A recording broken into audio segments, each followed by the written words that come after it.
Immediately upon the release of Super Mario Bros. Wonder, people were eager to tear the game apart and see how far things could get pushed. Within the first 10 days of the game coming out, speedrunners were able to completely break it thanks to being able to skip the first 3 worlds by glitching out of bounds on the overworld map by abusing the multiplayer mode. This has led to the fastest completion of the game, or any percent time, being lowered by over half an hour. If you'd like a more in-depth explanation of what happened during this initial time frame, then lucky for you, I made a video exactly on that. But obviously time moves forward and things continue to progress. While spending over a week doing a plethora of things both live and offline at a speedrun event, a lot more potential routes, skips, and other time saves have flourished in Mario Wonder. Today, let's pick up where I left off, and talk about the continued progression of Super Mario Bros. Wonder any percent. With my previous upload concluding developments on October 30th, let's pick it back up on the 31st, and continue all the way to November 17th.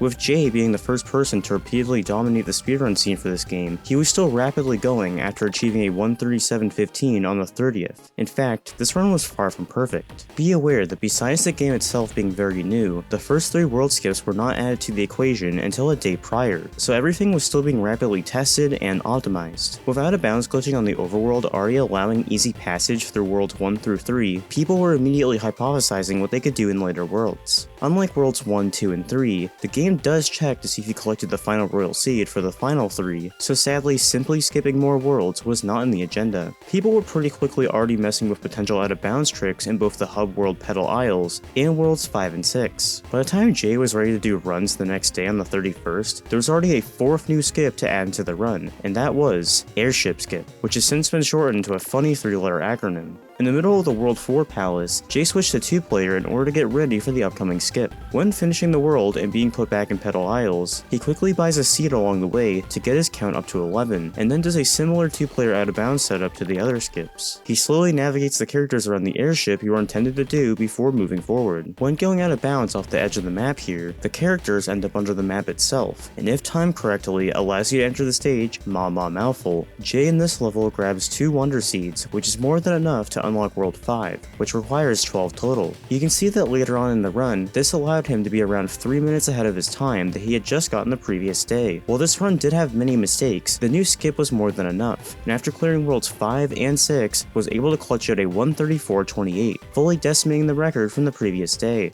Besides general mistakes across the board still, the 3 most notable was having to retry the World 1 skip, accidentally activating the cutscene before properly attempting Airship Skip, and lastly trying to switch back to 1 player mid-level and not being able to after Airship Skip. Either way, this was yet another stepping stone towards something even greater. Fortunately, with Jhay pouring a substantial amount of hours into the game every day, we'd immediately see him continue the daily streak, with many more runs the next day on the 1st of November. With the few mistakes previously mentioned adding up to a ton of free future time save, Jhay knew that, and over the span of the day would improve upon his record not once, but twice. The first was a very minor improvement by 20 seconds with a 1:34:08, with the second being an even greater leap, achieving a 1:32:53. This 1:32 run was able to get World 1 skip first try this time, and didn't activate the cutscene before Airship Skip. This didn't mean the run was close to perfect yet though, with him heavily struggling in the level Mouthful. He lost his bubble power up here, which is a major setback due to how heavily abused the power up is thanks to being able to jump off the launch bubbles. To rectify this, Jhay improvised and played World 6 first in order to immediately get the power up back. This meant he had to do World 5 last instead. With this run cleaning up a handful of major mistakes, yet adding in new ones, this category was very much still in the chopping block, and you best know Jhay would repeat the cycle the next day. Rolling over to the second, Jhay was able to redeem himself once more. Besides cleaning up his overall gameplay, he also returned with a minor route change. This time, he decided to perform Airship Skip immediately after skipping World 3 instead of entering World 4 first. He also enters Nostril Layer instead of Mouthful. He then follows this up by switching back to 1 player and finally warping back up to enter World 4. This then means he ends up playing Mouthful before World 5. Between optimizations and routing, this saved a huge amount of time and allowed him to skip another minute barrier, ending with a 1:30:55. To hammer it even further into the ground, the very next day, he solidified this route further with a 1:30:11, with Jhay at this point edging towards a pretty huge milestone, being able to beat the game in under an hour and a half. This is huge for many reasons, with one of the most significant being, sub 2 hours didn't even seem possible a week prior. This run was rapidly evolving, and I promise you, all of this is only the beginning.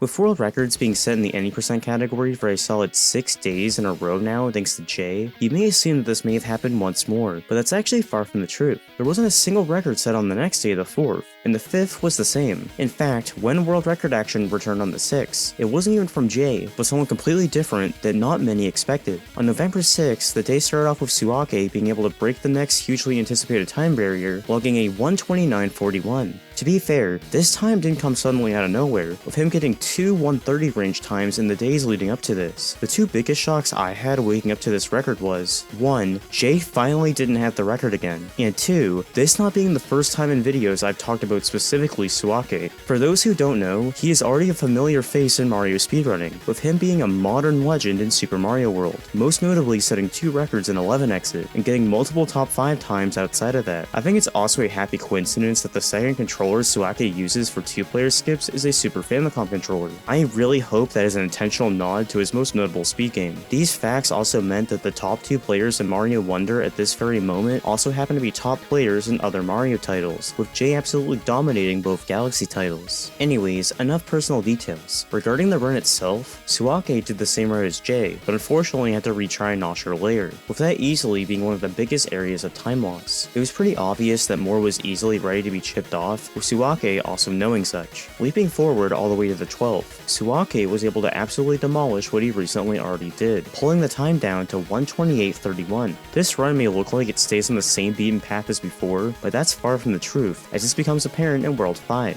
Instead of getting to Wubba Ruins as soon as possible, Tsuake picks up some more seeds in levels such as Light Switch Mansion and the Break Time minigame. After doing such, he performs yet another out of bounds clip which allows him to skip Wubba Ruins and travel to Poison Ruins. Thanks to collecting extra seeds beforehand, he immediately has enough to unlock the level. Additionally, on his way to World 6, he does an extra challenge level before performing another 2-player skip. In this case, he immediately goes for it after the Pop-In House seed and is able to walk all the way down to the level hot hot hot. This leads to the rest of the World 6 route obviously being different due to skipping the first portion of the world. Between that and generally better gameplay, this allowed Tsuake to be on top for even longer.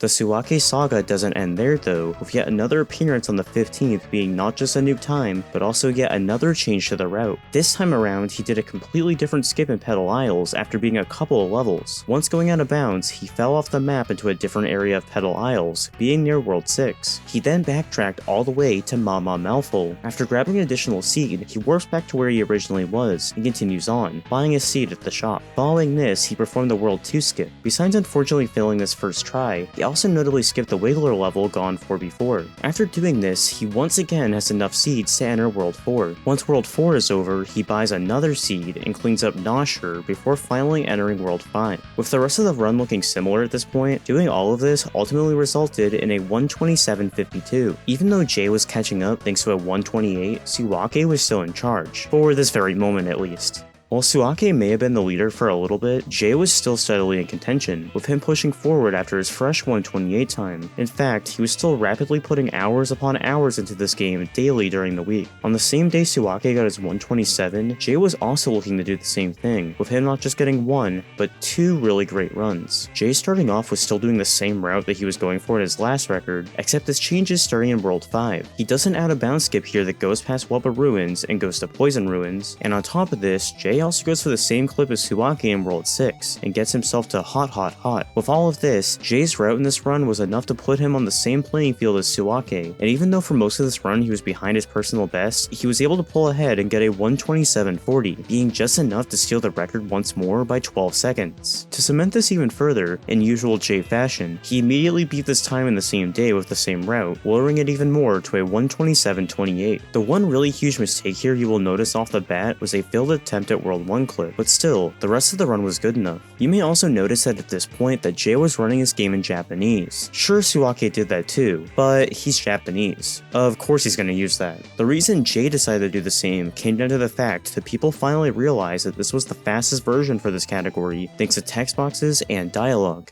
So Tsuake was able to dethrone Jhay by so much, in part to adding some new out-of-bounds skips into the run. But what about Jhay? I did also mention that he did not go for the new pedal aisle skip that Tsuake had done in his 127, and also he didn't skip the Wiggler level. So what was with that? Well, Jhay was simply playing catch-up, because right after Tsuake set this, he was already messing with the skip and immediately was adding it into runs. With him already being able to snag the record without it, he very clearly could do it while also adding it in. On the 17th, he was finally able to pull off just that in his own run, with him finally being on the same page as Tsuake in the first 20 or so minutes. After doing such, he was on a pace to getting 126, and if executed well enough, even a 125. Unfortunately though, he lost his crucial bubble power-up in Muncher Fields, which in his personal route did after World 5. This meant he had to trek through the beginning of World 6 without it. To add insult to injury, he also died in the grappling challenge level. Fortunately, in Wavy Ride through the magma tube, he had a ton of time save, which allowed him to be ahead once more, which allowed him to clutch out a 127.22.